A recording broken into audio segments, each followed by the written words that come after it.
Sugar patients chapati రోటీ కాకుండా సంతృప్తిగా rice కూడా తినవచ్చు. Doctor rice, sugar free rice, doctor rice, diabetic rice, sugar పెన్సని బియ్యం, doctor rice. Welcome to RTV. నేను మీ గయాజ్ని. ప్రస్తుతం నారాయణ గారు, మంత్రి నారాయణ గారు మనతో ఉన్నారు అన్నమాట. సార్, లోకేష్ ప్రోగ్రామ్ ఏంటి?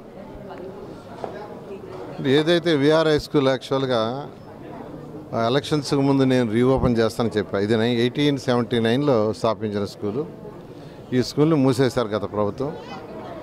అయితే ఎలక్షన్స్ ముందు మాట చెప్పిన ప్రకారం మాట తప్పకుండా ఈ స్కూల్ని అటు నారాయణ విద్యా సంస్థలు మా కుమారులతోనూ ఎన్సీసీ గ్రూప్తోనూ ఈ మొత్తాన్ని యాక్చువల్గా రెనోవేట్ చేశాం. చాలా చాలా చక్కగా రెనోవేట్ చేశారు. మంచి ఎక్విప్మెంట్, ఇన్ఫ్రాస్ట్రక్చర్ పిల్లలకి ఇచ్చారు. అడ్మిషన్ కూడా ఒకే రోజు యాక్చువల్గా పేదల నిరుపేదలకు ఇచ్చారు. తల్లులు లేని పిల్లలకి, తండ్రులు లేని పిల్లలకి, పాసి పని చేసుకునే లాంటి వాళ్ళకి, కూలి నెలవాళ్ళకి నిజంగా వాళ్ళ కళల్లో ఆనందం అంతా ఇంత కాదు. అయితే క్లాసులు స్టార్ట్ చేశారు. బిల్డింగ్ని ఇనాగ్రేషన్ చేయలేదు. రేపు ఉదయం 9 గంటలకి గౌరవనీయులైన విద్యాశాఖ మంత్రి లోకేష్ గారు వస్తారు. వారి స్కూల్ని ఇనాగ్రేషన్ చేసి పేరెంట్స్తోనూ పిల్లలతోనూ వాళ్ళతో మాట్లాడి యాక్చువల్గా పోవడం జరుగుతుంది. దీనికి విద్యాశాఖ మంత్రికి నేను విషయం చెప్పంగానే చెప్పిన వెంటనే ఈ స్కూల్కి యాక్చువల్గా పర్మిషన్ ఇచ్చి స్టాఫ్ని అపాయింట్ చేశారు.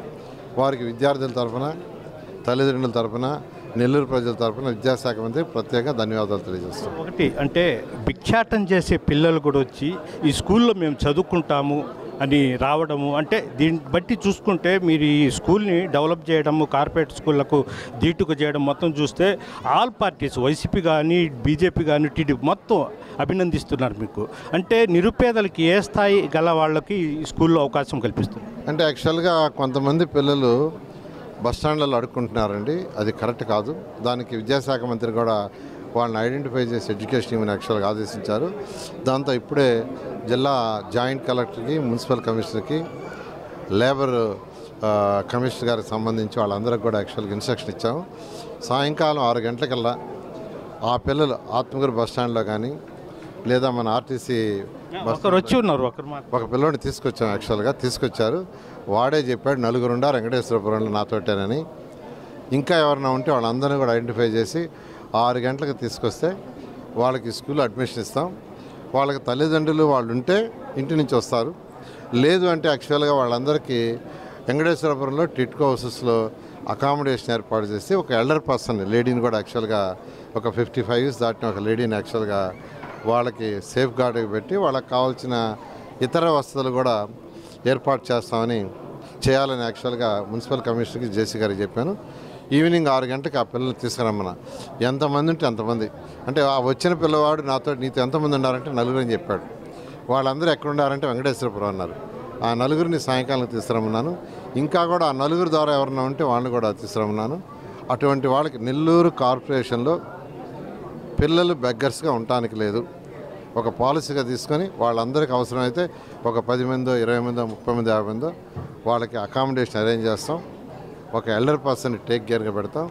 వాళ్ళకి కావాల్సిన ఫుడ్ కానీ, ఇతర వస్తువులు కానీ అన్నీ కూడా ఒక తల్లిదండ్రులలాగా మున్సిపల్ కార్పొరేషన్ తీసుకుంటాం. సార్, ఒకటి అంటే ఆ పిల్లల్ని ఆర్టీవీ కూడా ఇంటర్వ్యూ చేయడం జరిగింది. వాళ్ళు చెప్పడం ఏంటంటే, మేము అంటే భిక్షాటం చేసుకుంటా ఉన్నాము, మా కళ్ళ ముందే వాళ్ళు యూనిఫామ్ వేసుకొని పోవడము, పుస్తకాలు లేవు, అసలు ఎలా చదువుకోవాలని చూసాం. మేము ఈ పక్క భిక్షాటం చేస్తుంటే పేద పిల్లలకు స్కూల్ అని మంత్రి నారాయణ గారు పెడుతున్నారు, అందుకు వచ్చాము మేము అంటున్నారు. అంటే ఇలాంటి పూర్తిదాయకం ఇంకా వేరే స్కూల్స్ కూడా ఇంకా పెట్టే అవకాశాలు ఏమైనా ఉన్నాయి మీరు? అదే నేను కూడా యాక్చువల్ అబ్బాయితో ఇంటరాక్షన్ అయ్యాను, వచ్చిన అబ్బాయితో. ఆ అబ్బాయి అడుగు చక్కగా అవన్నీ ఆడుకోవటం అన్నీ చూశాడు. నేను అడిగాను, చదువుకుంటా అంటే చదువుకుంటాను అని చెప్పాడు. కాబట్టి అసలు మనం ఫస్ట్ మన బాధ్యత ఏంటంటే ఐడెంటిఫై చేయాలి. ఆ పిల్లవాడిని అడిగితే రోజు ఎంత వస్తుందంటే 200 వస్తుంది అన్నాడు. వెంకటేశ్వరపురం నుంచి బస్ స్టాండ్కి రావడానికి ఎంత ఖర్చు పెడతా అంటే 10 రూపాయలు ఆటో ఖర్చు పెడతానన్నాడు. షేరింగ్ ఆటో, చిన్నపిల్లాడు. సో దీనికి అలవాటు అయ్యారు. ఎందుకంటే వాళ్ళ తండ్రి యాక్చువల్గా కూలీనాలు చేసుకుంటున్నారు. మదరు బాతులు యాక్చువల్గా బాతులు తోలటం, అంటే జనరల్గా బాతులు తోలేవాళ్ళు ఏంటంటే 2 నెలలు 3 నెలలు బయటకు వెళ్తారు, అలా పోతుంది. అందువల్ల తల్లిదండ్రుల యొక్క క్రమశిక్షణ లేనందువల్ల అలా తయారయ్యే పిల్లలు. అది చేయాల్సిన బాధ్యత ప్రభుత్వానికి. ఆ దృష్టితోనే విద్యాశాఖ మంత్రి గారు ఇచ్చిన ఆదేశాలతోనూ నెల్లూరు ఎమ్మెల్యేగా యాక్చువల్గా నెల్లూరు మున్సిపల్ మంత్రిగా యాక్చువల్గా నెల్లూరు కార్పొరేషన్లో ఏ ఒక్క పిల్లవాడు కూడా ఈ రోజు నుంచి బెగ్గింగ్ చేసుకోవటానికి లేదని అటు కలెక్టర్ గారికి అటు మున్సిపల్ కమిషనర్ గారికి ఆదేశాలు ఇచ్చాను. వాళ్ళు ఆ పని మీదే ఉండారు. అదేవిధంగా లేబర్ యాక్చువల్గా ఎవరైతే లేబర్ జేసీ గారు ఉండారో ఆయనకు కూడా ఆదేశాలు ఇచ్చాను. వాళ్ళు ఆ పని మీద ఉండారు. సాయంకాలం 6 గంటలకు అలా ఐడెంటిఫై చేయమన్నాను. ఫ్యూచర్లో కూడా ఏ ఒక్క పిల్లవాడు కూడా అడుక్కోవటానికి లేకుండా వాళ్ళు చదువుకోవాలి. వాళ్ళకి కావాల్సిన అన్ని సౌకర్యాలు మన మున్సిపల్ కార్పొరేషన్ ఏర్పాటు చేస్తుంది. నారాయణ గ్రూప్ కూడా ఏర్పాటు చేస్తుంది. Okay, thank you sir. ఇది పరిస్థితి.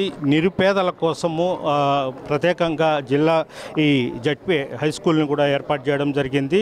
నెల్లూరు నగరంలో నిరుపేద పిల్లలు, భిక్షాటం చేసే పిల్లలు, ఎక్కడైనా షాపుల్లో పనిచేసే వాళ్ళు లేకుండా వాళ్ళందరినీ మంచి విద్యాబుద్ధులు నేర్పించే విధంగా ఏర్పాటు చేస్తామని కూడా మంత్రి నారాయణ చెప్తున్నారు. వీడియో ప్రదీప్తో Gayaz, RTV VR high school నుంచి. తెలుగులో న్యూస్కి ఫాస్టెస్ట్ యాప్ ఇప్పుడు టోటలీ న్యూ అవతార్లో జస్ట్ 5 సెకండ్స్ లో కంప్లీట్ న్యూస్.